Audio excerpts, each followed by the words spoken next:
Assalamu alaikum wa rahmatullahi wa barakatuh, madame, monsieur, bonsoir et bienvenue à Fatawa. Aujourd'hui, j'ai le plaisir d'avoir avec moi au studio de Iqra International le Dr Sami Mandour, professeur à l'université de l'Azhar. Bienvenue, cher docteur. Merci. Alors, avant de commencer notre émission, nous avons plein de questions, vos questions, et nous entendons vos questions sur le téléphone sur le 00 202 33 88 75 90 et aussi sur le 00 202 33 88 75 91 par Skype Iqra Fatawa, par email fatawa@iqra.com, facebook.com/iqra-french et enfin Twitter @iqra-tv France. Alors, chers téléspectateurs, avant de commencer notre émission, commencer de poser vos questions, on va consacrer l'introduction cette fois-ci à la libération d'expression. Je vais revenir à la définition de nouveau et puis nous allons développer un peu quelques questions qui n'ont pas été encore posées l'autre fois. Alors, permettez-moi de vous lire la définition. Alors, la liberté d'expression est le droit de ne pas être inquiété pour ses opinions et celui de chercher, de recevoir et de répandre sans considération de frontières les informations et les idées par quelque moyen que ce soit. Vu son importance, la liberté d'expression est protégée par la Déclaration universelle des droits de l'homme. Donc, c'est une définition des droits de l'homme. Alors, l'islam accorde une très, très grande importance à cette liberté. C'est un des principes fondamentaux. La liberté, ou bien cette liberté, est-elle absolue? Quelles en sont les limites? Comment on ne peut pas abuser et comment réagir si l'on constate un abus par la part d'autrui? Toutes ces questions vont être posées à Dr Sami Mandour, mais commençons tout de suite par la liberté d'expression est-elle absolue? Bismillah ar-Rahman ar-Rahim, alhamdulillah, wa salatu wa salamu ala sayyidina rasulillah wa ala alihi wa sahbihi wa man walah, rabbi shrah li sadri wa yassir li amri wa hlul 'uqdatan min lisani yafqahu qawli. Thumma amma ba'd. Nous avons déjà commencé à traiter un tel sujet très, très important dans notre monde actuel, puisque dans tout le monde, on parle de ce qu'on appelle liberté d'expression. Mais la question que vous avez déjà posée, est-ce que cette liberté est absolue? Bien sûr que non. Parce que normalement, si on dit c'est absolu, donc c'est à quiconque de dire n'importe quoi, à n'importe qui, dans n'importe où, à n'importe quand. Donc ça doit être une sorte d'anarchie, une sorte de pêle-mêle, une sorte de déséquilibre, de désordre. Puisque normalement, quand il y a une liberté, toute liberté n'est absolue. Donc, une liberté d'expression, oui, on est pour la liberté d'expression, mais nous devons quand même parler de certaines conditions, comme vous l'avez déjà dit, dans la définition même, il y a des restrictions, il y a des conditions, puisque ce n'est pas du tout, on doit laisser l'homme libre à dire n'importe quoi, n'importe où. Donc, il est libre de dire, mais qu'est-ce qu'il doit dire? Et à quel moment il doit le dire, et à qui il doit le dire, et quels sont les effets même. La question qui doit être posée, quel sera l'effet d'une telle liberté, ou bien les conséquences. Les conséquences. Voilà. C'est quoi? Est-ce que les conséquences seront néfastes, bien les conséquences seront plus ou moins heureuses. Donc là, mais avant même d'aborder les restrictions et les conditions, essayons de rappeler un peu certains principes en islam. Premièrement, on a parlé de ce qu'on appelle la dignité de l'homme. Ouais. On a parlé de ce qu'on appelle l'unité du genre humain. Là, on a déjà abordé. Troisièmement, on a parlé de ce qu'on appelle la diversité à l'intérieur de l'unité. C'est-à-dire, de toute façon, l'islam en lui-même reconnaît ce qu'on appelle la multiplicité des points de vue, la diversité ethnique, la diversité de points de vue, la diversité même religieuse. Donc, l'islam opte pour la diversité puisque c'est une règle universelle. Puisque Allah nous dit dans le Coran, donc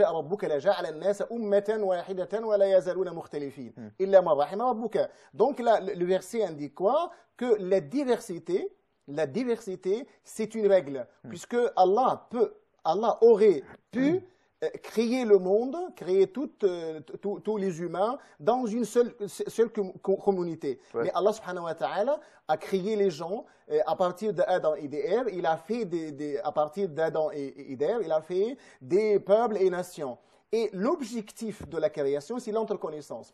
Comment réaliser l'entreconnaissance sans mener un dialogue entre nous, sans que quelqu'un exprime son point de vue à l'égard d'une question. Nous sommes maintenant dans un lieu, moi et vous, donc, à propos d'un tel problème, d'une telle question, on peut poser l'un de nous, respectivement, son point de vue. Ouais. Et donc, là, c'est ce qu'on appelle dialogue.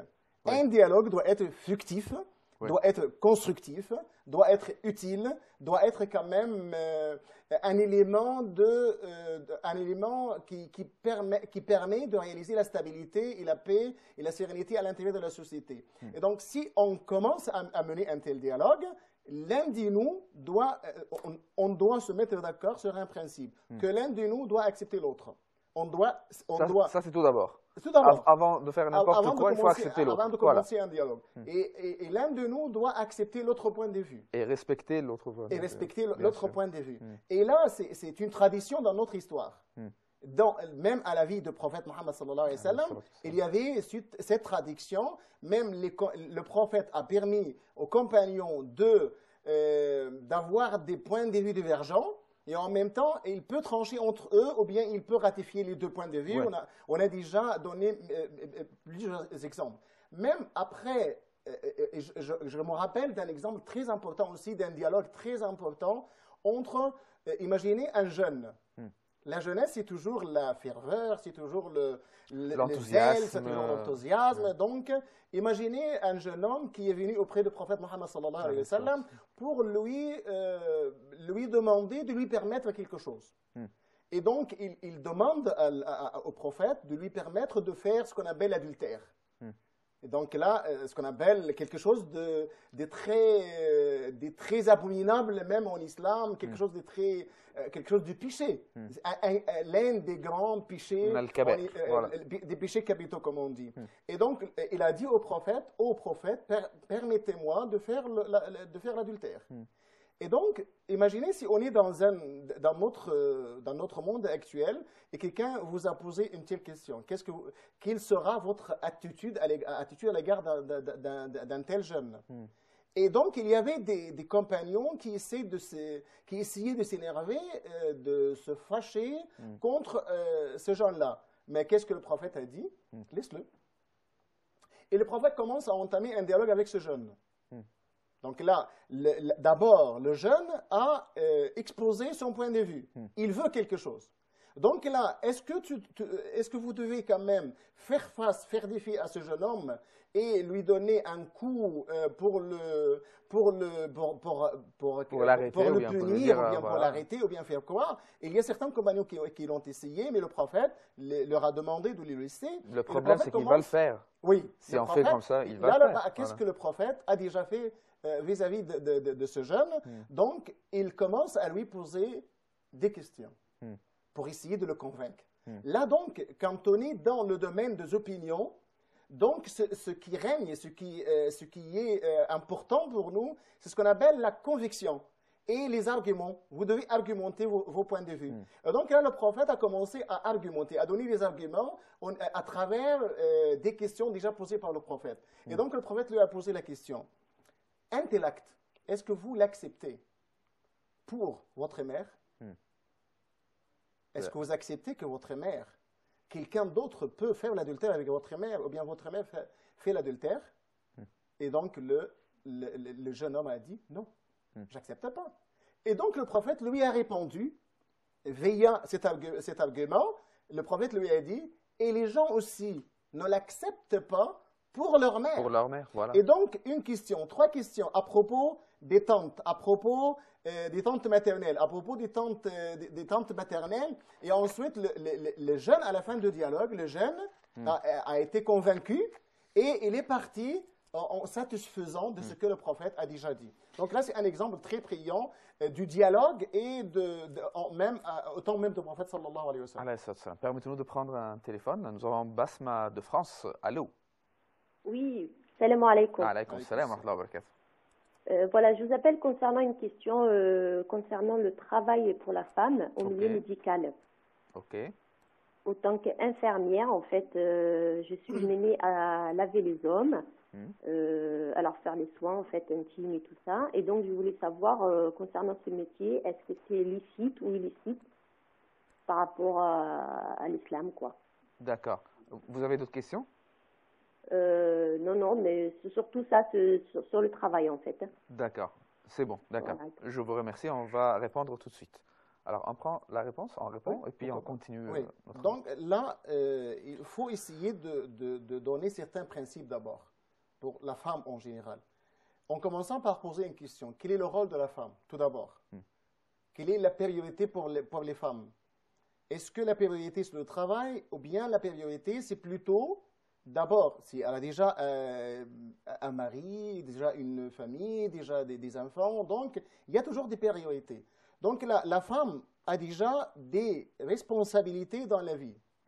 A déjà, comme le dit le hadith, كلكم راع وكلكم مسؤول عن رعيته فالمرأة راعية في بيت زوجها ومسؤولة عن رعيتها. Donc l'un de nous est responsable et l'un de nous doit assumer sa responsabilité. Et le premier exemple cité par le prophète, c'est la femme. La femme est responsable essentiellement dans son foyer, si elle a déjà un foyer. Donc c'est le principe. D'accord. Et donc là, on essayait de voir plusieurs cas pour le travail de la femme. Si elle a besoin de travailler pour aider son mari. Je viens tout de suite. Donc vous avez plusieurs cas pour le travail de la femme. Vous avez des travaux, des fonctions que seule la femme peut assumer. C'est-à-dire, par exemple, vous avez gynécologue, c'est-à-dire une femme qui doit traiter les femmes. Ouais. Vous avez une infirmière qui doit aussi être à l'aide toujours des infirmières. Donc vous avez des travaux que seules les femmes puissent assumer. Et donc dans ce cas-là, c'est une obligation à caractère collectif. On a dit le fard kifaya. Donc nous devons avoir des femmes qui doivent assumer de tels travails, des travails que seules les femmes puissent assumer. Autre travail, il y a des travaux que les femmes ne puissent pas accomplir, comme par exemple le travail dans les mines.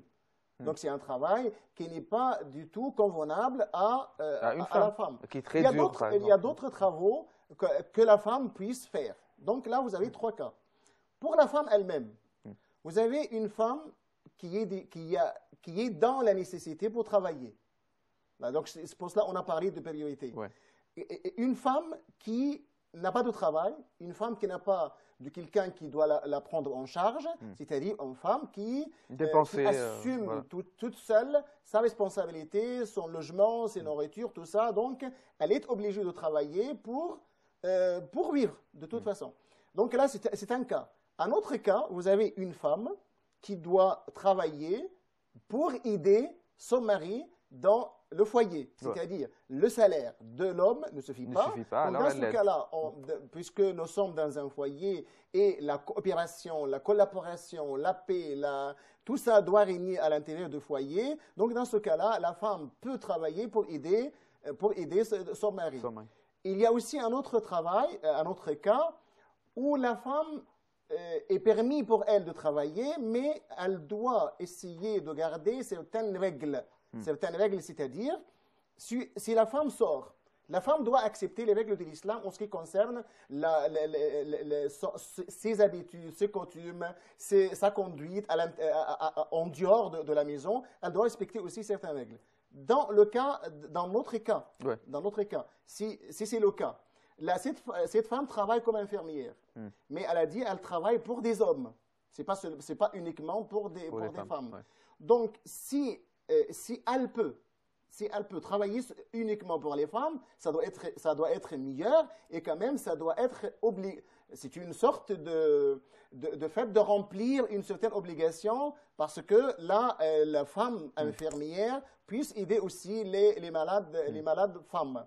Mais pour une infirmière qui travaille avec les hommes, donc il y a certaines restrictions. Elle ne doit jamais s'isoler avec un homme, par exemple, ou bien si le travail est nécessaire pour elle, donc la nécessité exige, et si elle peut travailler, chercher un autre travail pour qu'elle travaille seulement avec les femmes, ça doit être aussi meilleur. De toute façon... Une seule question. Oui. Comment elle ne peut pas s'isoler avec un homme? Par exemple, le malade est sur son lit et elle doit entrer pour lui donner un médicament ou lui donner une pilule. Elle doit donner les médicaments et elle doit sortir. C'est fini. Mais quand même, on est dans le fait même qu'elle un aille toute hôpital. seule. Et dans un hôpital, s'isoler avec un malade dans un hôpital, c'est pas quand même valable puisque nous sommes dans un hôpital. Donc c'est bon, c'est pas un problème. Aucun problème. Mais si on essaye de se limiter le travail dans un hôpital où est déjà consacré aux femmes, il sera mieux. Mais s'il n'y a aucun issue, aucun moyen pour qu'elle cherche un autre travail comme ça, donc c'est pour elle la nécessité exige. Oui, nous avons dit ad-darurat tubih al-mahzurat. La nécessité exige. Voilà, nécessité exige. La nécessité fait loi, comme on nous dit. D'accord, ok. On continue avec la liberté d'expression. Oui. On parlait des limites de... Et donc de là, nous avons déjà parlé de ce qu'on appelle les principes sur lesquels une liberté d'expression doit se baser. Donc vous avez déjà l'entreconnaissance, vous avez déjà ce qu'on appelle on doit vivre ensemble. On doit réaliser ce qu'on appelle la coexistence pacifique. Et non seulement entre les musulmans eux-mêmes, mais aussi entre les musulmans et les non-musulmans.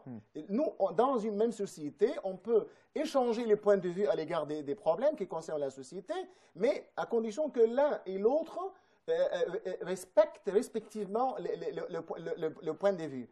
Donc là, en islam, c'est très important aussi, puisque l'islam a parlé de ce qu'on a déjà établi un principe. Le principe, c'est quoi? C'est le shura. Et c'est quoi la shura? C'est échanger les points de vue. Ouais. Donc, à propos d'une question, à propos d'un sujet, on doit commencer à échanger les points de vue. Le prophète l'a appliqué dans plusieurs cas, beaucoup de cas, et surtout dans le domaine de la vie, et surtout dans le domaine des activités de la vie. Et quand on pose la question au prophète à propos des affaires de la vie, le prophète le disait toujours « Antum a'lam b'umur dunyakum ». C'est-à-dire, vous savez mieux que moi les affaires de votre monde, vos affaires mondaines. Mais même quand il s'agit des affaires de la guerre, par exemple, ou bien des affaires de la communauté, donc le prophète tient ou bien convoque les grands compagnons, ces grands compagnons, eh bien, on commence à poser la question. Qu'est-ce que nous devons faire à l'égard d'un tel problème? Et même dans un moment, l'un des compagnons du prophète Mohammed sallallahu alayhi wa sallam a posé la question au prophète. Puisque on est au seuil d'une guerre, et donc le compagnon Al-Hubab ibn al-Mundhir a déjà posé une question au prophète. Est-ce que c'est quelque chose révélé par Allah subhanahu wa ta'ala, ou bien c'est bien la guerre, le ruse et tout ça, et la stratégie. Donc là, est-ce qu'il s'agit d'une révélation? Et donc, s'il s'agit d'une révélation, on doit accepter. S'il ne s'agit pas d'une révélation, c'est à nous de vous donner des conseils et des points de vue. Et le prophète a dit, non, c'est la guerre. Et là, puisque c'est la guerre, on doit échanger les points de vue par rapport à ce qu'on doit faire. Et donc, le compagnon du prophète a commencé à donner son point de vue à l'égard de certaines stratégies et certains plans. Et ça se répète toujours, même après le décès du prophète Mohammed sallallahu alayhi wa sallam, le compagnon du prophète ont toujours suivi le même exemple du prophète Mohammed sallallahu alayhi wa sallam en essayant d'échanger les points de vue. Vous avez même à l'époque de compagnons, il y avait deux conseils. Il y avait un petit conseil et il y avait un grand conseil. Ouais.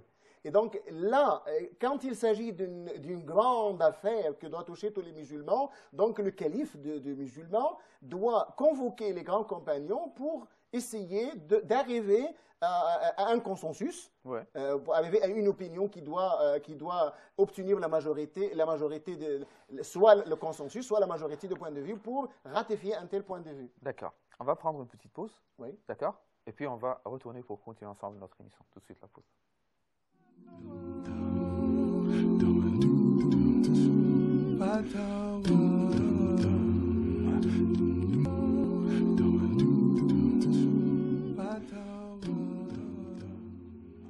Bienvenue de nouveau, chers téléspectateurs, à Fatawa. Nous parlons de la liberté d'expression, mais avant de continuer ce sujet, nous avons avec nous Sophia Loukili de France. Allô? Allô? Oui? Oui, bonjour. Bonjour, vous êtes en direct? Oui, salam alaikum. En fait, je vous appelle de France, mais en fait, je ne vous vois pas là directement à l'antenne, c'est pour ça. D'accord. Vous êtes en direct maintenant, vous pouvez poser votre question, d'accord. Vous m'entendez? Des enfants. D'accord. Ok. Alors, on va continuer notre thème, ou bien notre sujet aujourd'hui, la liberté d'expression. Passons aux restrictions. Oui. D'accord? Quelles sont les restrictions de la liberté d'expression, selon vous? Et avant de passer même à la restriction, nous devons quand même rappeler quelque chose de très important pour les musulmans, puisque quand on est en train de donner un point de vue, donc on est en train aussi de donner conseil. Et donc là, pour passer tout de suite aux restrictions, le prophète, dans un hadith très important aussi, il a dit « Ad-dinu nasiha ». La religion, c'est la sincérité, on le dit dans une traduction, et je traduis, donner un conseil. Mais à qui, on a posé la question, à qui on doit donner le conseil? Le prophète a dit, Lillahi, wa li rasulihi, wa li immatil muslimina, wa ammatihim. Donc vous avez quatre catégories auxquelles nous devons donner conseil. Et les quatre catégories constituent toute la société. Donc ne commençons par Lillah, donc on doit donner conseil à Allah. Comment donner conseil à Allah? En essayant de respecter les commandements d'Allah subhanahu wa ta'ala et d'éviter les interdictions. Et même chose, on le dit pour le prophète sallallahu alayhi wa sallam. On essaie de respecter les ordres du prophète et en essayant d'éviter ce que le prophète nous a interdit de faire. Donc là, ce qu'on appelle nasiha, on conseille au prophète et à Allah subhanahu wa ta'ala. Mais le plus important, les immatil muslimina wa ammatihim. Quand on parle des immatil muslimin, c'est-à-dire les dirigeants des musulmans, c'est-à-dire nous en tant que musulmans, nous sommes demandés de donner conseil aux dirigeants. Si vous voyez un dirigeant qui fait une faute, nous devons lui dire, voilà, vous avez fait une faute. Et c'est quand même une règle dans toutes les démocraties. Quand on a un responsable, un dirigeant, un ministre qui a commis une certaine faute, c'est à la communauté de lui dire, là, vous avez déjà fait une faute, donc vous devez corriger. Donc on doit lui donner conseil pour corriger la faute. Et enfin, à tous les musulmans. Donc là, vous avez plusieurs catégories auxquelles vous devez donner conseil. Là, parce que normalement, c'est ce qu'on appelle toujours, on revient à ce qu'on appelle le shura, c'est un principe coranique, amruhum shura baynahum. Donc les musulmans doivent se libérer entre eux. Je repasse, pour ne pas rater le temps, je passe à ce qu'on appelle restriction. Et à ce moment-là, j'essaie de me servir de la décision de l'Assemblée de fiqh islamique, dépendant de la Ligue, de l'organisation de la Ligue islamique, l'organisation islamique. Donc vous avez, il a parlé de ce qu'on appelle les ad-dawabit al-shar'iyya li mumarasat hurriyyat at-ta'bir. Quels sont les critères légaux à partir desquels on doit exercer notre liberté d'expression. J'essaie de traduire tout de suite sans lire même les... premièrement, nous ne devons jamais ne pas atteindre, porter préjudice aux autres, soit à la vie des autres, soit à l'honneur des autres, soit à la réputation des autres, au prestige de l'autre. On ne doit jamais faire ça quand on commence à donner notre point de vue. Ce point de vue doit être conditionné par le fait de ne pas porter atteinte ni à l'honneur, ni à la vie, ni à la réputation, ni à sa place même dans la société. Soit par moquerie, soit par diffamation ou autre chose. Par n'importe quel moyen. Deuxième critère, c'est ce qu'on appelle l'objectivité. Quand on commence à donner notre point de vue, nous devons être objectifs. C'est-à-dire, on doit éliminer toute subjectivité. C'est-à-dire, ce point de vue ne doit jamais être basé sur ce qui est, sur ce moi, le moi, mon personnel, moi. C'est quelque chose de personnel. Mais à partir de certaines connaissances, je peux donner un point de vue. En même temps, ce qu'on appelle objectivité, verdicité et intégrité. Et ensuite, je dois m'isoler de toutes sortes de passions. de toutes sortes de désirs personnels. Troisième chose, responsabilité. Et responsabilité est étroitement liée à ce qu'on appelle préserver les intérêts de la société, les intérêts et les valeurs de la société. D'accord, ça c'est la troisième... C'est ça le troisième critère. On peut s'arrêter là pour une minute pour prendre un téléphone de Safia de France. Allô? Allô? Oui, salam alaikum. Alaikum salam. Vous avez une question? Oui, en fait, j'avais une question, Inch'Allah. Je voulais savoir, en fait, dans le cadre d'un mariage, est-ce qu'on peut parler par téléphone avec son futur mari, Inch'Allah? D'accord. Il y a d'autres questions? Non. D'accord, ok. Je vous remercie infiniment. Alors, Je n'ai pas bien entendu la question. Est-ce qu'elle peut parler avec son futur mari au téléphone avant de se marier? Elles sont maintenant fiancées. Fiancées, oui. Donc, quand on est fiancé, ce qui est interdit aux fiancés, il peut parler au téléphone, il peut parler même il peut venir à la maison et s'asseoir avec elle en présence des membres de la famille. Aucun problème aussi, aucun problème, puisque normalement, vous avez le hadith. Donc, ici, on est en train de faire la fiançaille. Donc, le prophète recommande aux fiancés de regarder la jeune fille pour que ça peut réaliser la paix à l'intérieur du foyer après, au moment du mariage. Donc, là, aucun problème pour eux de se téléphoner, à condition qu'on doit parler quand même, les propos qu'on doit énoncer, ça doit être des propos qui ne doivent pas être dérivés pour autre chose. C'est-à-dire, quand même, on doit avoir des propos respectifs. On ne parle pas d'amour ici. Pourquoi pas? Pourquoi pas? Mais on parle de respect, on parle de sentiment. Pourquoi pas? Elle peut lui dire je t'aime? Pourquoi pas? Parce que ça, quand même, ça peut aider enfin à réaliser une vie durable, une vie stable au futur. D'accord. Mais là, ce qui est interdit, hors de visage, tous les éléments se mettent d'accord sur ça, la plupart des éléments. Le fiancé peut regarder le visage et les mains de sa fiancée.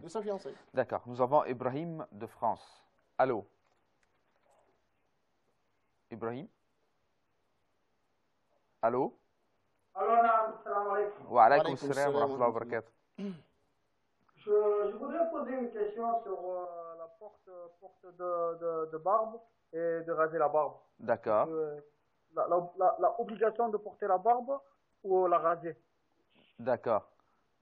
Autre question? Vous avez d'autres questions? Voilà, khalas. Ok, c'est bon, d'accord. Alors, porter la barbe ou bien la raser? À propos de la barbe. Donc là, vous avez deux attitudes, deux points de vue des ulémas. Un groupe d'ulémas qui disent ça fait partie de ce qu'on appelle sunan al-fitra. Oui. Sunan al-fitra. C'est-à-dire ce qu'on appelle les traditions de la nature primordiale de l'homme. On est né comme ça, la nature de l'homme c'est comme ça, donc on doit bousser les barbes et les moustaches. Le moustache non, le moustache on doit raser les moustaches. Oui, c'est ça. Donc là vous avez le hadith qussu shariba wa'fu al-liha. Donc, raccourcir les moustaches et pousser les barbes. Donc là, à ce point de vue-là, il y a deux attitudes des éléments.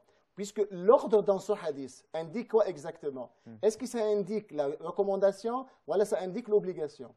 Donc, à partir de cette compréhension de l'ordre dans le hadith, nous avons ces deux attitudes. Et donc, ceux qui optent pour la recommandation, ils disent il vaut mieux, c'est recommandable, c'est des sunnas de pousser la barbe. Ceux qui disent non, c'est l'ordre ici, c'est l'obligation, ils disent que vous devez, c'est une obligation, de pousser les barbes. Et donc là, l'effet de ces deux points de vue, c'est le fait de pousser les barbes et sunna.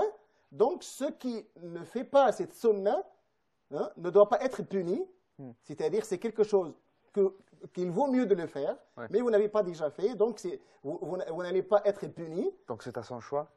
C'est à Et lui de donc, l'autre choisir. point de vue, il dit c'est une obligation. Donc, manquer à une obligation, c'est un péché. Et donc, là, dans ce cas-là, c'est une désobéissance, ma'asiyah. Et là, dans ce cas-là, on doit être puni. Si on ne se repent pas à Allah, on ne procède pas aux repentures. Donc là, c'est les deux attitudes à propos de la barbe.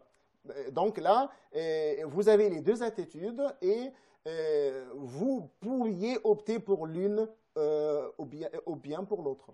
C'est à moi de choisir. Bien sûr. Et c'est pas faux, les deux. Bah, donc, ceux qui disent c'est sunna, Oui, ce sont des juristes. d'accord. Et ils ont déjà des preuves.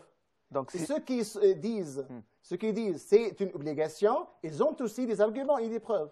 Donc, si vous avez choisi ça ou ça, les deux sont justes, Inch'Allah. Inch'Allah, d'accord. Normalement, si pour essayer de se sortir de cette impasse, diversité, voilà. il vaut mieux pousser les parts. Je le dis comme ça. Et si je dois travailler... Moi, je manque à une telle tradition. J'aimerais même le faire dans un moment, Inch'Allah. D'accord, Inch'Allah. Mais Sophia, parce que normalement, vous avez les deux attitudes. d'accord. Nous avons Sophia de France. Allô. Oui, salam alaikum. Alaykoum salam. Voilà, je vous appelle parce qu'en fait, j'avais deux questions. Oui, s'il vous allez-y. plaît. Donc, en fait, la première question, c'est au sujet, en fait, d'un crédit pour une maison. Crédit pour loyer. À intérêt. D'accord, à intérêt. Pour acheter. OK. Et l'autre question, je crois qu'on a perdu le téléphone. D'accord. On va, Sophia, essayer de nous appeler de nouveau, s'il vous plaît. Bon, d'accord. Et donc, normalement, je le pense crédit d'abord. sa première question concerne l'achat des maisons via un Crédit à intérêt. Oui. Et toujours la réponse, comme le dit même le Conseil européen de Fatwa. Donc là,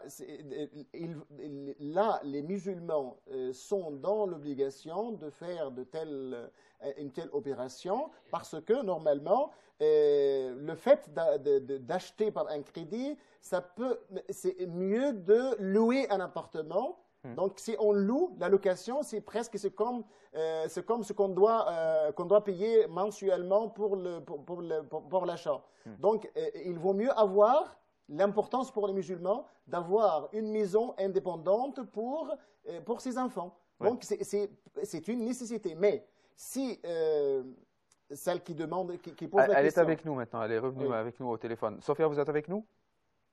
Allô?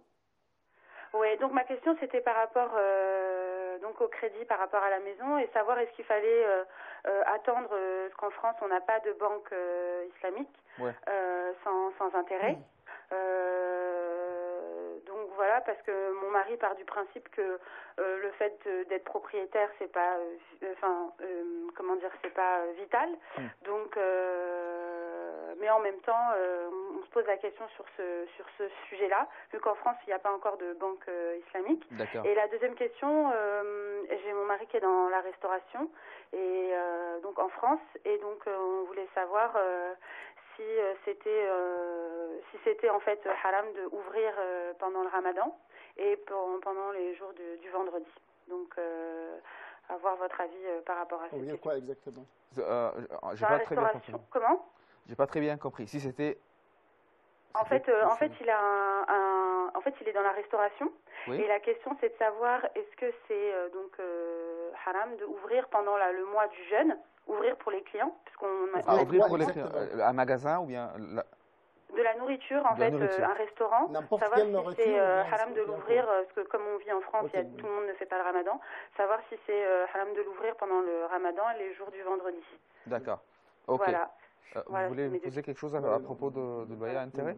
D'accord, c'est bon, Sophie. Voilà, et merci beaucoup pour vos émissions, merci beaucoup. Merci à vous, merci à vous. Là, on revient toujours à la première question, à l'achat des maisons par crédit.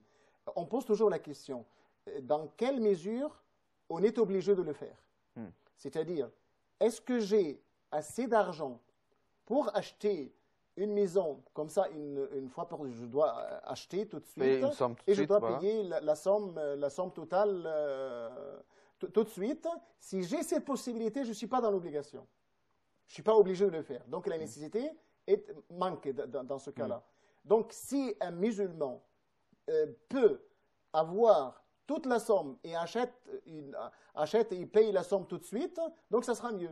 Sinon, il faut faire un certain équilibre entre est-ce que l'achat d'une maison est très important pour moi? Oui. Et donc, dans ce cas-là, il y a quand même certains problèmes qui concernent les familles musulmanes dans ces pays, puisque si on est dans un appartement, on peut faire des dérangements pour les autres familles parce que les enfants veulent jouer, veulent faire n'importe quoi. Et donc, ça peut causer des problèmes pour les autres familles. Donc, avoir une maison indépendante dans ce cas, c'est quelque chose aussi d'important pour les musulmans. Donc, si on est dans cette obligation et on n'a pas une autre banque qui peut nous permettre d'acheter une maison par d'autres moyens autres que les intérêts, donc dans ce cas, pour eux, la nécessité exige, mais on a dit toujours, la nécessité doit être mesurée. D'accord. Et l'autre règle, et c'est à elle et à son mari d'essayer de mesurer cette nécessité. D'accord. On va prendre ce téléphone de Fatima de France et puis on va continuer la deuxième réponse. D'accord. Assalamu alaikum Fatima. Allô? On a perdu le... Allô? Oui. Oui, vous êtes avec nous en direct? Vous m'entendez? Allô? Oui. Vous avez une question? Oui, j'ai une question par rapport, voilà, je suis mariée avec des enfants et mon mari, bon, il n'en avait pas de problème, il travaillait en France, j'ai mes enfants qui sont dans la religion, ils sont bien dans la religion, ils font le ramadan, la prière. L'aîné, il a 25 ans jusqu'à 13 ans, la dernière a 13 ans. Et là, il a acheté des terrains en Algérie. Et depuis qu'il a acheté des terrains en Algérie, maintenant, il ne s'occupe plus de la maison, il ne s'occupe que de ses terrains. Je suis toujours en dispute avec lui. Je lui demande de rester à la maison pour s'occuper de ses enfants et de sa maison. Lui, il veut rien savoir. Et là, je suis toujours en dispute avec lui par rapport.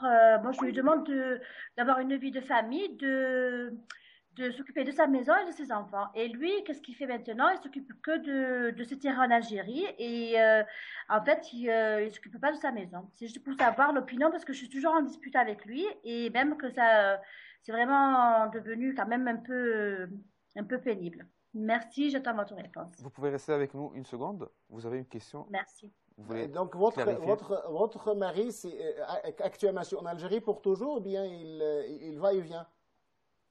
Ben, en fait, lui, il habite en France, on a notre maison en France, vu on a aussi une maison en Algérie. Mais en fait, au début, il y allait un mois, bon, je disais rien, je disais, bon, il est en train de faire ses terrains, avancer dans ses terrains là-bas. Mais après, bon, maintenant, il reste 3 mois, 4 mois, il vient, il reste 15 jours, 20 jours, il repart en Algérie. Et maintenant, en fait, maintenant, qu'est-ce qu'il a? Il a que ses terrains, il ne prend pas en charge la famille. Il ne prend pas en charge la famille, il laisse tout et comme ça. Voilà, mais maintenant, voilà, je suis en France avec mes enfants. C'est moi qui m'occupe de tout, de la maison. Alhamdoulilah, que mes enfants, ils sont dans la religion, ils font la prière, ils sont bien et tout. Mais quand même, moi, ce que je demande, c'est quand même que le père, il soit là. Ok. D'accord. Ok, c'est bon. Je vous remercie pour votre question. Nous allons prendre une petite pause et puis revenir pour continuer les réponses et continuer notre émission. Tout de suite la pause.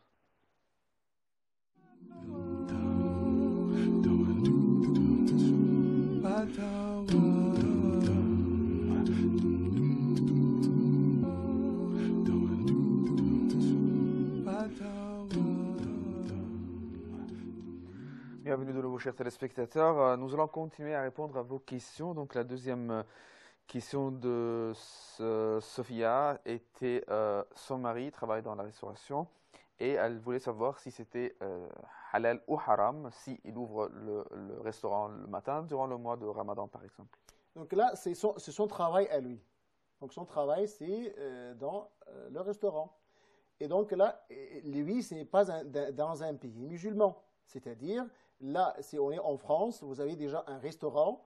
Et dans ce restaurant, il y a tout le monde qui vient pour prendre le déjeuner ou le dîner, ou peu importe. Quand on est dans la journée, donc on peut prendre le déjeuner, par exemple. Donc là, le problème, c'est pas qu'il offre. Le problème, c'est ce qu'il doit offrir.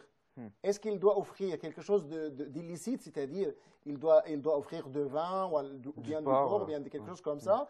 Donc, s'il donne seulement de la nourriture licite, donc dans ce cas, aucun problème du tout, aucun inconvénient. Mais s'il commence à donner de vin ou bien du porc, donc là, dans ce cas, il y a un certain inconvénient. Et on doit poser la question autrement.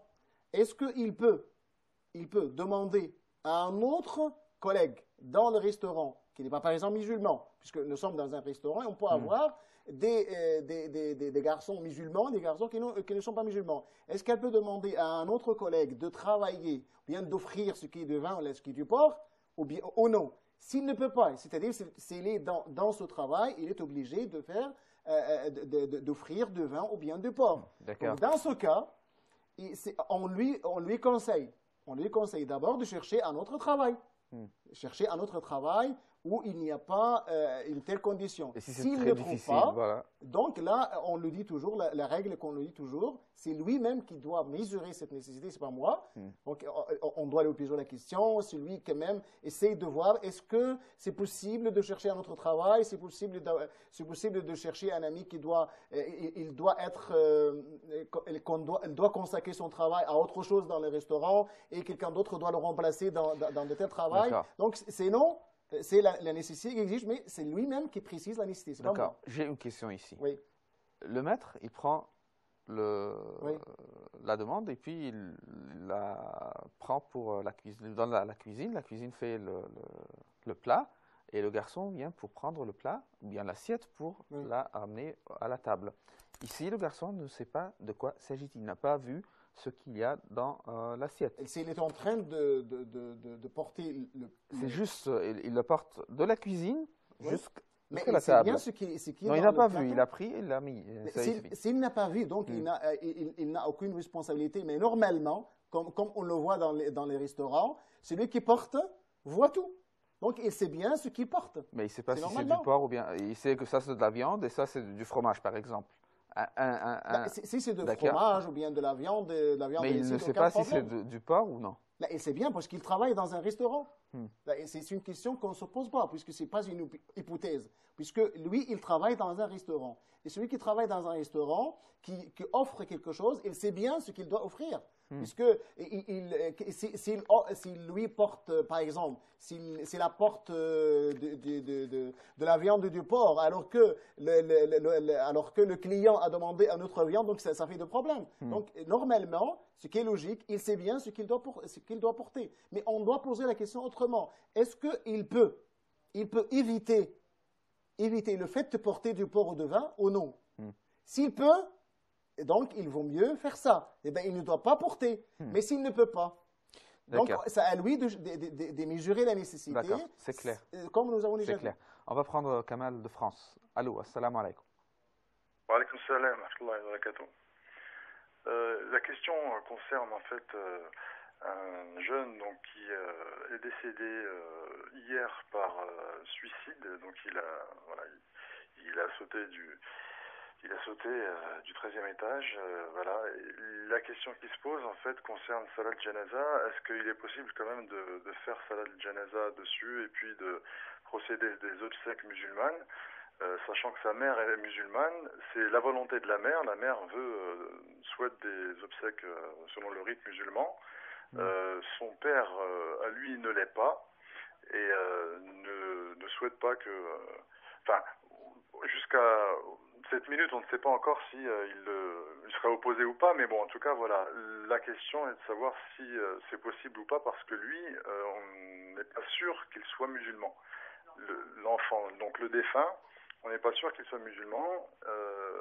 On a questionné les pompes funèbres musulmanes de la ville dans laquelle nous sommes, qui, elles, nous ont dit, à partir du moment où il y a une filiation, que la maman est musulmane, ça pose pas de problème voilà, pour procéder aux obsèques selon le rite musulman.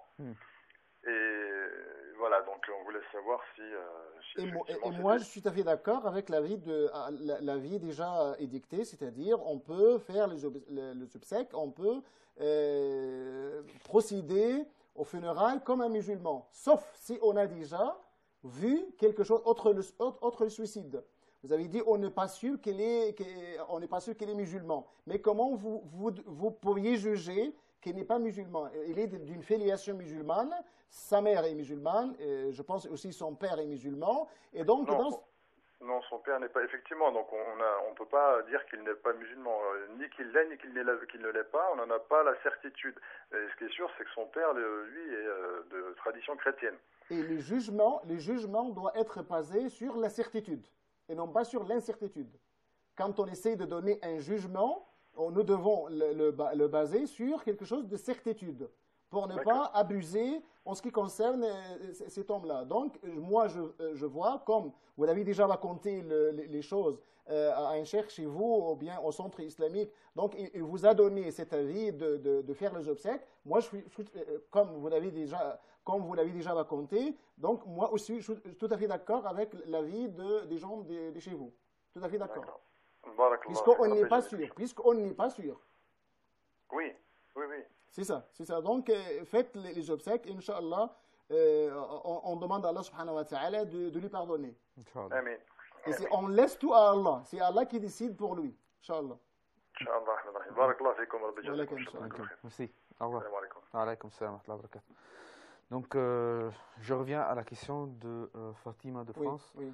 Elle est mariée, elle a 2 enfants, elle travaille en France, elle se dispute avec son mari qui le laisse et qui va en Algérie, qui va et qui vient et qui ne prend pas la famille en charge. C'est toujours les problèmes de la vie conjugale. Puisque là, le problème, c'est toujours de comment fonder un foyer. Là, un musulman, une musulmane doit bien comprendre c'est quoi un foyer. Un foyer, c'est-à-dire une famille. Une famille, c'est-à-dire, comme nous le disons toujours, c'est le premier noyau, la première cellule de la société. Donc, cette famille doit baser sur, comme le dit le verset coranique, وَمِنْ آيَاتِهِ أَنْ خَلَقَ لَكُم مِنْ أَنفُسِكُمْ أَزْوَاجًا لِتَسْكُنُوا إِلَيْهَا وَجَعَلَ بَيْنَكُم مَوَدَّةً وَرَحْمَةً. Donc, ce que doit régner à l'intérieur de foyer, c'est l'affection, c'est l'amitié, c'est l'amour, c'est la quiétude, c'est tout ça. Donc là, c'est en premier principe. Le deuxième principe, c'est que وَعَاشِرُوهُنَّ بِالْمَعْرُوفِ. Vous devez vous comporter avec eux convenablement, d'après l'usage, d'après les principes de l'islam, d'après les enseignements de l'islam. Vous avez aussi un autre principe. لا يفرق مؤمن مؤمنة إن رضي منها إن كره منها خلقا رضي منها آخر. C'est-à-dire, un musulman ne doit jamais détester une musulmane. S'il déteste une coutume ou bien une certaine conduite, il peut aussi accepter, être satisfait dans d'autres conduites. Donc, il faut essayer d'avoir de ce qu'on appelle la patience et le pardon entre nous. Donc là, cet homme-là, ce père, n'a pas, là, on revient à la question que donc chacun de nous, l'un de vous est responsable. Et donc, cet homme-là, ce père, doit assumer sa responsabilité en tant que mari et en tant que père. Et donc là, lui, il doit assumer cette responsabilité en prenant en charge d'abord la famille, la mère et les enfants. Et puisqu'il a déjà quitté la famille comme ça, dans l'air, comme ça, il a la femme maintenant assume toute la responsabilité. Donc là, est-ce que la femme pose la question, pour quelle raison? Est-ce qu'elle veut finir avec lui? Et elle veut résilier le mariage? Qu'est-ce qu'elle veut exactement? Est-ce qu'on a déjà demandé à l'une des deux familles, par exemple, si on connaît bien les familles, donc, est-ce qu'on a demandé à deux arbitres de deux familles pour intervenir et pour essayer de rétablir la réconciliation à l'intérieur de la famille? Oh non, parce qu'il parle de dispute. Et donc, quand on est dans la dispute, donc on est dans ce qu'on appelle shiqaq. Donc, comme le dit le Coran, si on a peur d'une dispute à l'intérieur du foyer, et bien dans ce cas-là, on doit choisir deux arbitres de deux familles pour essayer de rétablir l'entente et la réconciliation. Est-ce qu'on a fait ça? Si on a fait ça, on n'a pas réussi. Donc dans ce cas-là, c'est-à-dire dans le cas où la vie est devenue impossible insupportable dans le foyer, donc on doit se mettre d'accord sur la manière de traiter les enfants, la manière d'éduquer les enfants, et on essayait d'avoir recours au divorce. Enfin, c'est le dernier issue pour nous si la vie est devenue insupportable. Donc si on essaie, je conseille à cette femme d'essayer de rétablir la réconciliation, d'entamer un dialogue avec son mari, qui est toujours en Algérie. On lui aussi donné un conseil. Notre frère en islam, vous êtes responsable de votre femme et de vos enfants, essayez de remplir votre responsabilité, sinon Allah subhanahu wa ta'ala va te punir dans la vie d'ici-bas et dans la vie de l'au-delà. Vous devez assumer vos responsabilités envers votre femme et vos enfants, et à elle aussi, si vous avez des moyens pour résoudre le problème avec votre mari, essayez de voir quels sont les problèmes, essayez de demander aux autres d'intervenir, et sinon, on a déjà une solution dans le sharia si la vie est devenue impossible et insupportable. D'accord. Je vais passer à une question qui nous est parvenue par email. Cette question de Sarah. Une jeune fille mineure s'est laissée abuser par son petit copain. Elle est aujourd'hui enceinte. Lui, est-il permis d'avorter? Quelles sont les conditions d'acceptation si cela est permis? Oui, il s'agit de l'avortement. Ouais. Et donc, l'avortement, avant de parler même de l'avortement, nous devons parler d'une chose très importante. L'âme humaine est sacrée. Et toucher à l'âme humaine de n'importe quel moyen, c'est interdit. Et donc là, وَمَنْ أَحْيَاهَا فَكَأَنَّمَا أَحْيَا النَّاسَ جَمِيعًا. Et donc si on touche à l'âme humaine, donc c'est quand même quelque chose de très dangereux pour les musulmans. Donc on doit continuer même. D'accord, je vais continuer parce que nous avons Tariq de France avec nous. Allô, assalamu alaikum. Allô? Allô? Oui? Oui, excusez-moi, je vous appelle en fait, c'est concernant la riba, donc les intérêts. La riba, d'accord. Les intérêts, ça serait pour savoir, certains ulémas disent que c'est possible d'emprunter dans une banque parce que par rapport au cas européen, quoi. Et certains disent oui, d'autres disent non, donc ça serait pour en savoir un peu plus. Est-ce que vous parlez d'un cas particulier ou bien vous parlez en général? En général, moi je prends l'exemple pour moi, le fait que je suis locataire, donc je paye assez cher, et c'était justement pour acheter un logement, quoi, pour être propriétaire d'une maison. Donc vous parlez d'abord d'une manière générale, le prêt à intérêt en général, et ensuite vous devez essayer d'appliquer ça à votre cas. Oui, voilà. Merci. Ok. Ok, d'autres questions? C'est bon? D'accord. Ok. Alors, on lui répond à la question ou bien on revient à l'avortement d'abord? Comme vous voulez. Ok. D'abord, on revient à la question de notre frère, puisqu'il a parlé de ce qu'on appelle riba. Toujours, on parle de ce qu'on appelle hukm et fatwa. Hukm et fatwa. La sentence légale, la disposition légale, c'est-à-dire comme l'a déjà prévu le Coran et la Sunna. Comment le Coran et la Sunna prévoient en ce qui concerne le riba, prêt à intérêt. De toute façon, le prêt à intérêt, à l'origine, c'est interdit. C'est interdit. Taqullah wa dharu ma baqiya min ar-riba. Donc, craignez Allah et évitez tout ce qui reste de riba. Donc là, à l'origine, le riba est illicite, est interdit. Et là, quand on parle de prêt à intérêt, dans le cas de notre cher frère, donc là, il faut on pose la question, même pour les éléments. Il a parlé de deux catégories de éléments, des catégories qui autorisent et d'autres qui n'autorisent pas. Pour nous, on dit que jusqu'à maintenant, la majorité des éléments et le consensus des éléments est que le prêt à intérêt est interdit. Parce que ces consensus est déjà ratifié par un conseil, et le conseil, jusqu'à maintenant, le conseil n'a pas dit autrement. Donc là, c'est en général. Mais si on essaie, même pour ceux qui ont rendu licite le prêt à intérêt, ils vous posent la question, d'abord. Quel est votre cas? Est-ce que vous êtes dans le besoin pour aller à la banque, pour prêter à intérêt ou pas? Donc, posez votre cas et d'après votre cas, on va essayer de donner une fatwa.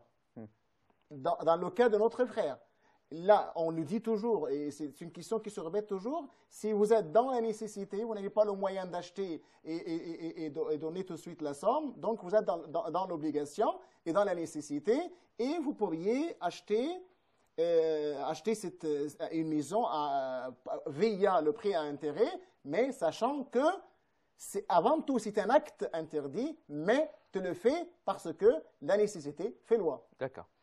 Nous avons avec nous... C'est en bref. D'accord. Nous avons avec nous Ahmad de France.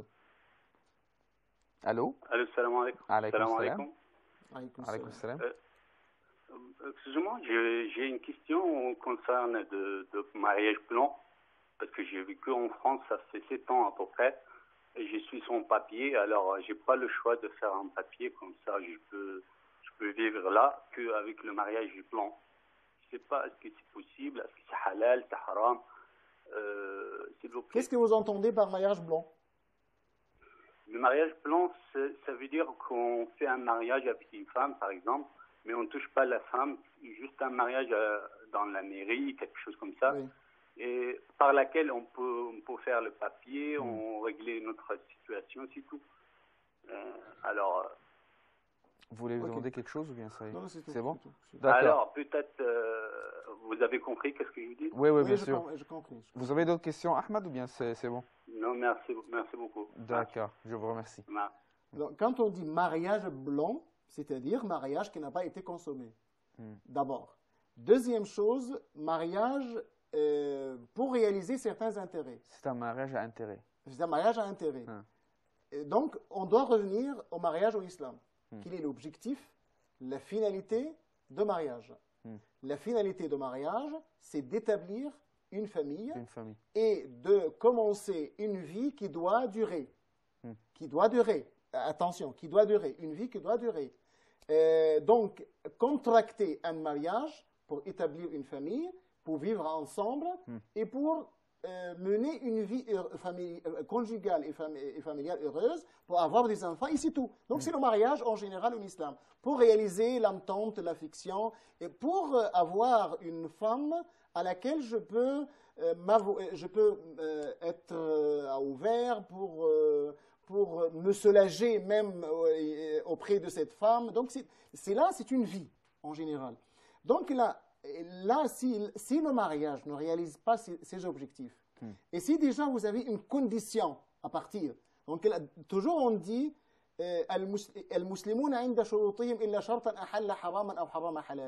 donc s'il y a des conditions, nous devons les respecter. Mais cette condition ne doit pas du tout rendre le licite illicite.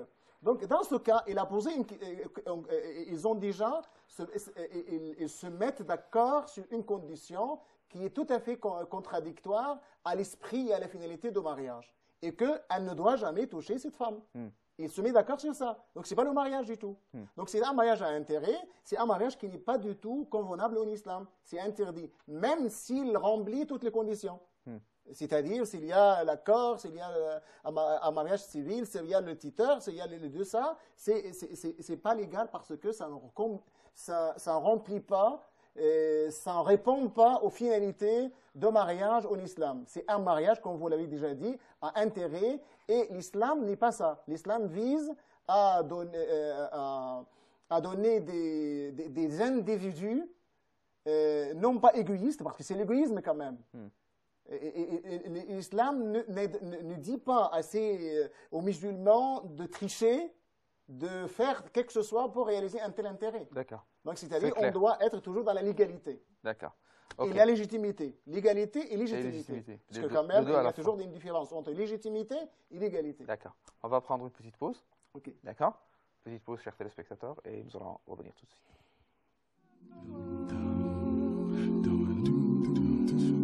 Fatawa.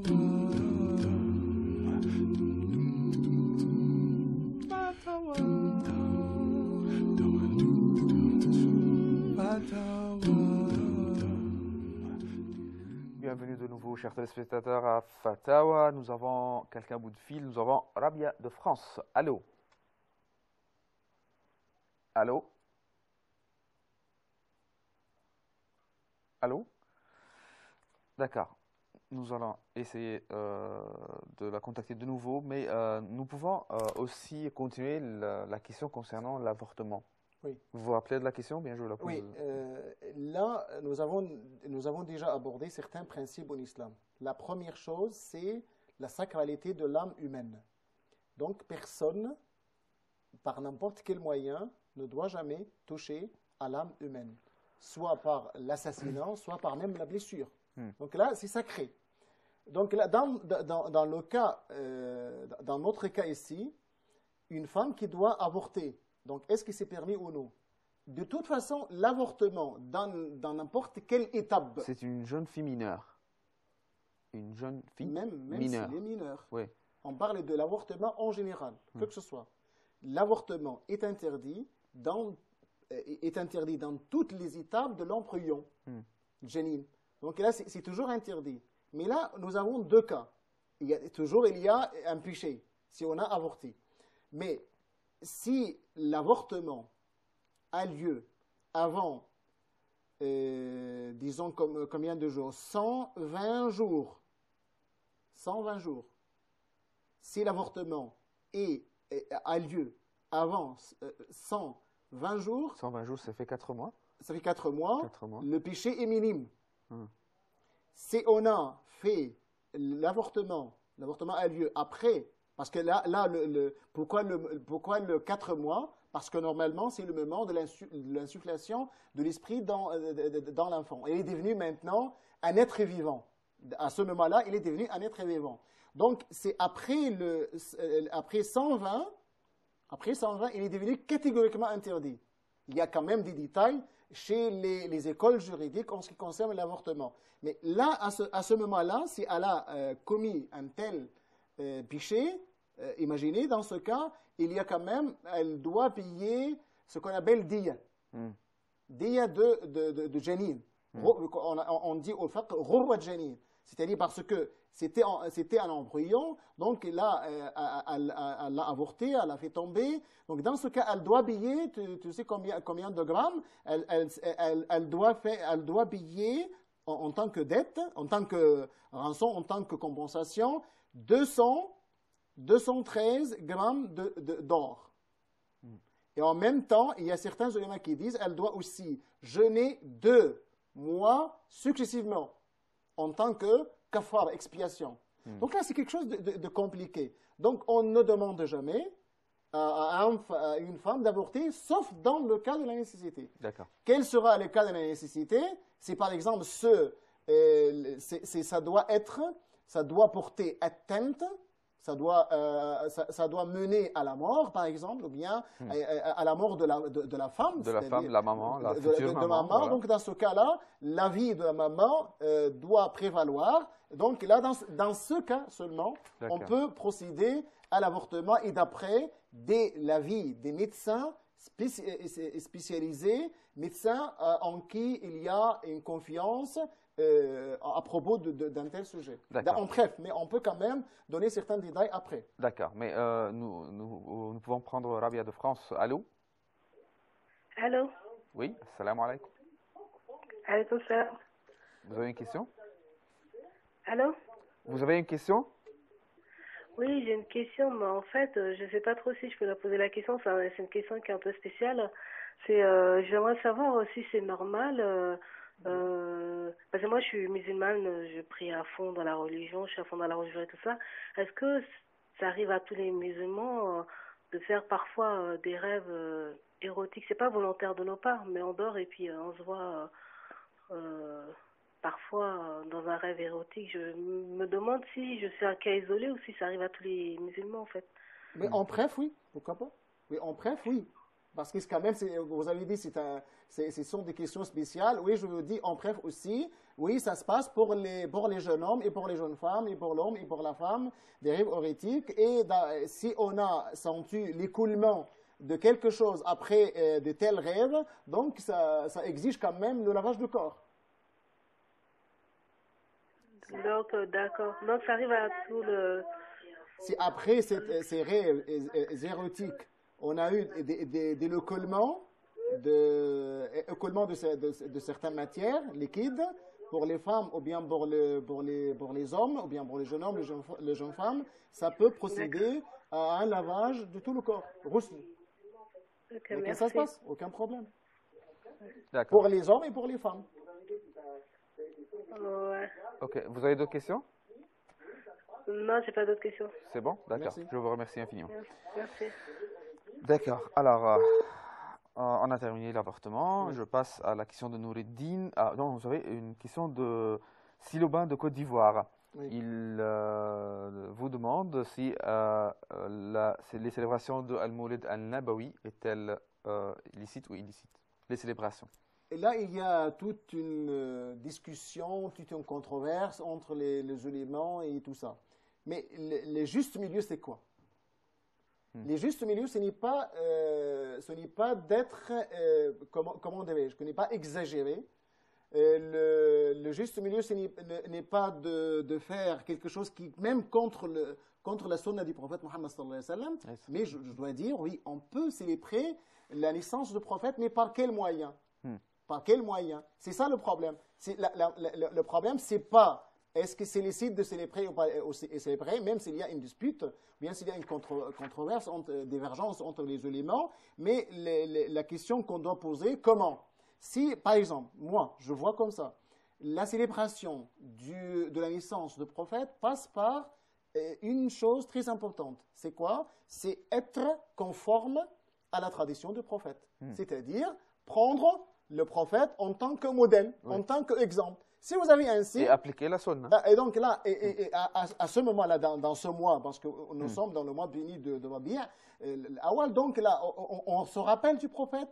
Mais quand on se rappelle du prophète, on se rappelle de ses caractères, on se rappelle de sa vie, on se rappelle de sa biographie, on se rappelle de son comportement avec les musulmans, avec ses femmes, avec les autres. Donc là, c'est la meilleure façon pour célébrer.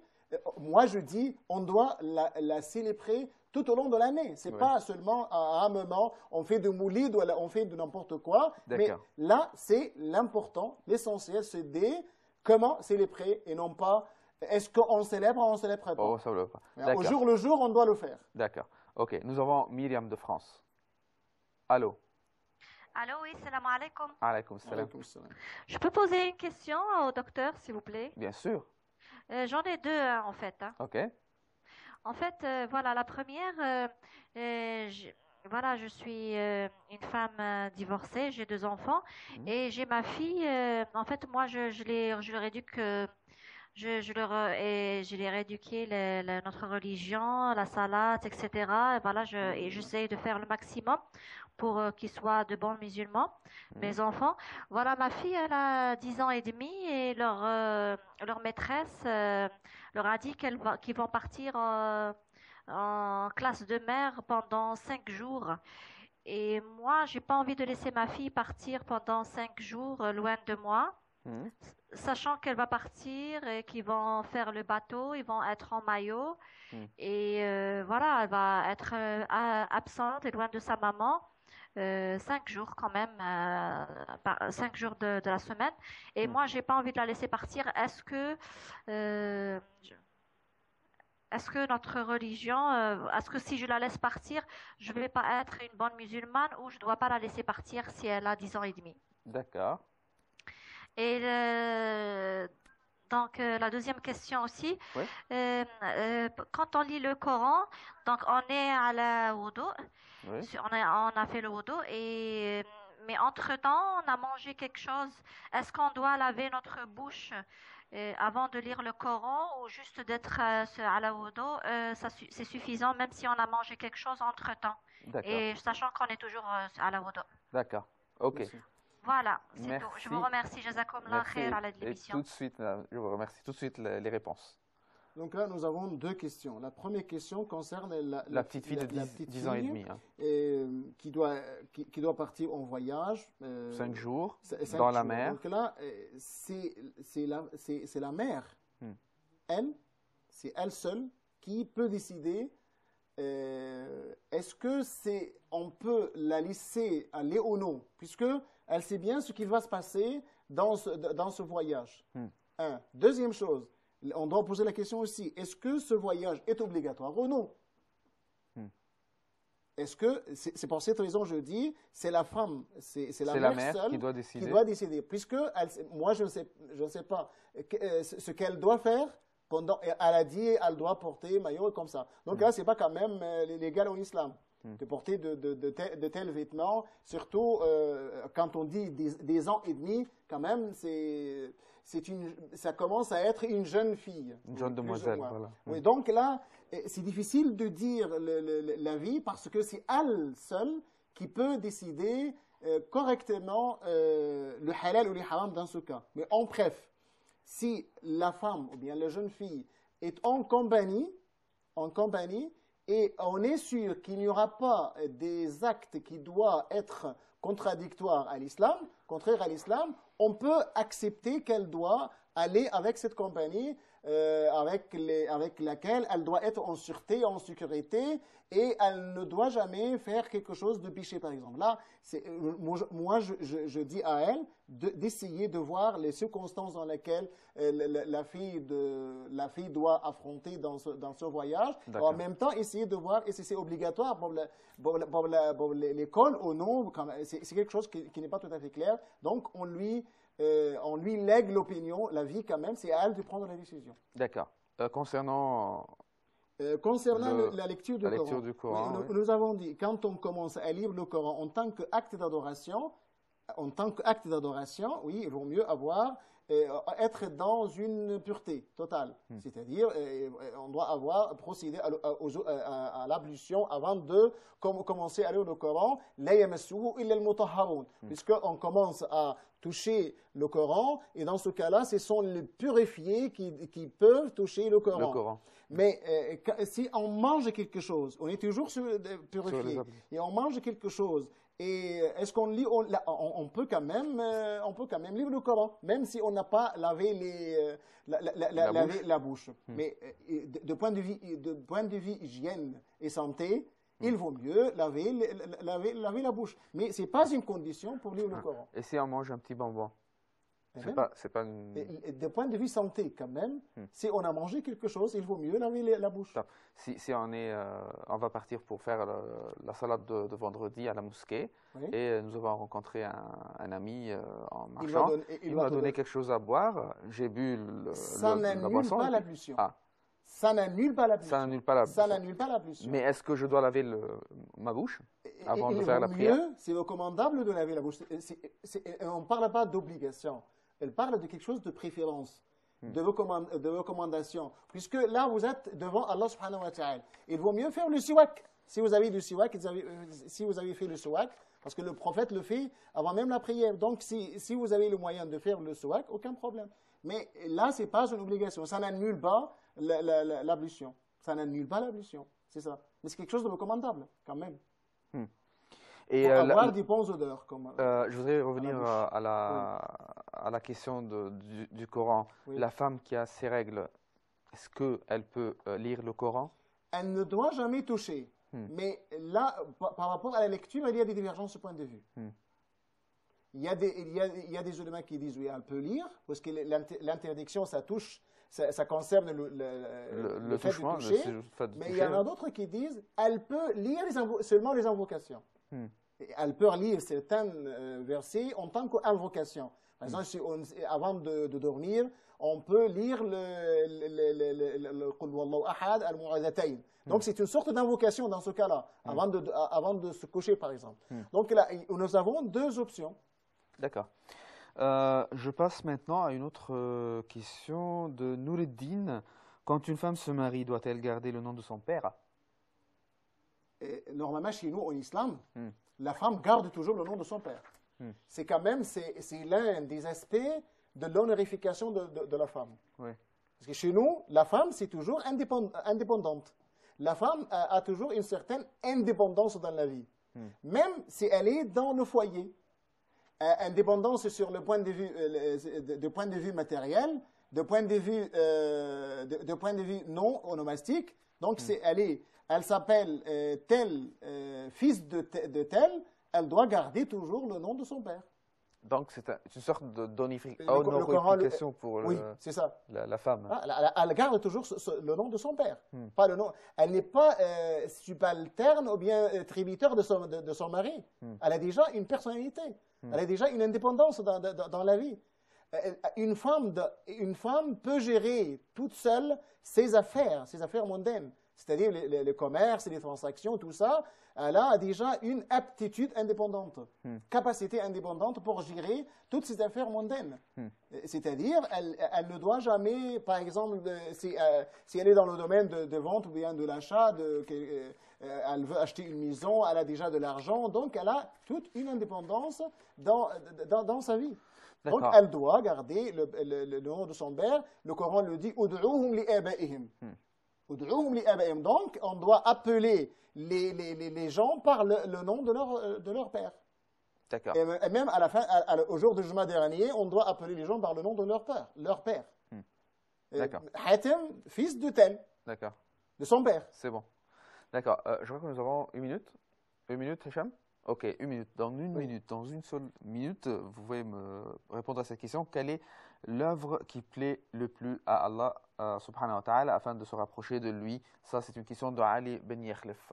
Vous avez, dans les hadiths, il y a beaucoup de hadiths qui répondent à de telles questions, mais pour moi, le travail, l'œuvre qui mérite le plus pour te rapprocher d'Allah subhanahu wa ta'ala, c'est, si vous avez fait les piliers de l'islam, les actes cultuels de l'islam, c'est plutôt le dhikr.